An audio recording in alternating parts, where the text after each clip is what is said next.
সকাল সকাল একা একা বাড়ি যাচ্ছিলাম, ভাবলাম একটা ভ্লগ বানিয়ে নিই। আসলে হয়েছে কি, এই শনিবারে না আমাদের বাড়িতে শ্যামসুন্দর ঠাকুর আসবে। খুব মজা হবে, তোমাদের সকলের সাথে শেয়ার করবো। তাই আমি একা যাচ্ছি না, এই দেখো আমার সাথে গপুও যাচ্ছে। এই যে আমার ট্রেন এসে গেল, এবার ট্রেনে উঠে পড়বো।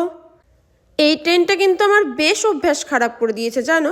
আরে 5 ঘন্টার জার্নি যদি 2.5 ঘন্টার মধ্যে কমপ্লিট হয়ে যায়, তাহলে অভ্যাস খারাপ হবে না বলো?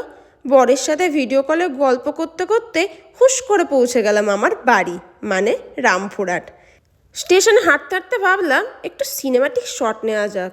আরে আর বলো না, পেছনের যে পুলিশগুলো দেখছো না, আমার কাণ্ড দেখে সে কি হাসি তাদের। ব্যাস টোটো করে বাড়ি চলে এলাম। আজকে না শীতলা ষষ্ঠী, তাই মা পুজো করে ব্রত কথা পড়ছিল আর আমি শুনছিলাম। পরের বছরে খুব ঘটা করে মা ষষ্ঠীর পুজো দিলে এমন করে। উফ, আজকের দিনের ফেভারিট খাবার কলাই সিদ্ধ মুড়ি, কী যে ভালো লাগে আমার এই খাবারটা। এটা খেয়ে একটা দেদার ঘুম দিয়ে দিয়েছিলাম জানো।